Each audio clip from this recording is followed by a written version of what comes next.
So in this video, I am going to show you how to manage a customer manager account.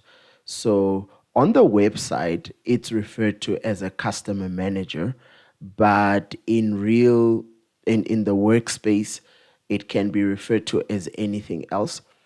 It could be a travel coordinator. Say for example, you are a travel coordinator for the Department of Health, or rather for the HR department within the Department of Health, right? And then you manage a certain group of people within that department. So if, for example, an employee makes a flight booking, they will have to select a cost center.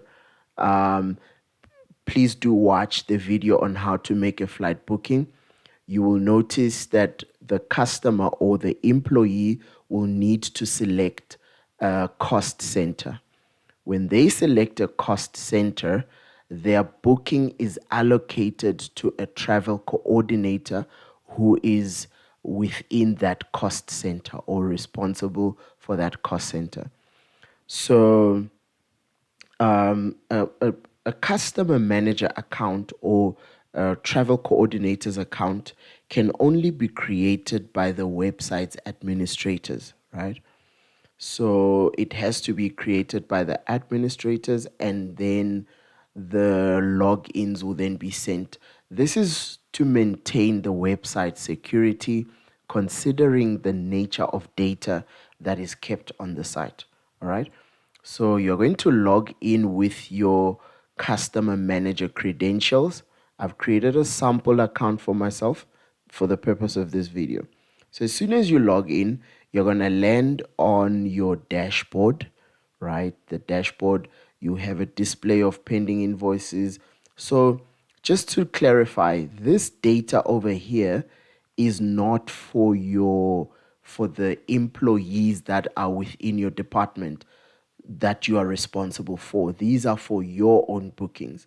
So if you've made a booking, it will reflect as an pending invoice or paid invoice, total books, and so forth. But if you are managing your employees' bookings, you'll click on department bookings, and there we go. Remember, so we did a sample booking for a flight earlier on. You can check out the video on the blog page on how to book a flight, right?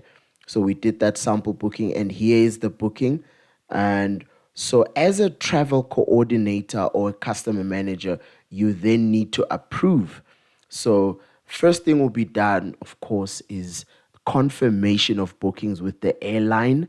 And then once that is done, you come back here and click on review booking. So once you are here, you will have the option to review decision, approve or deny, right? So you click approve, and then you add a few notes. It is compulsory. All right, so we've added a few notes. Okay, now we click submit review. And there we go.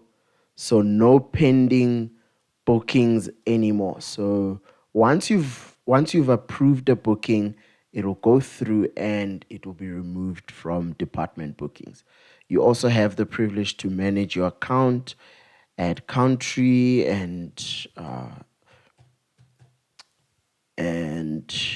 phone number, city, add your address and all. So right, and this is how you approve, deny, and manage your department's bookings. Thank you so much for watching.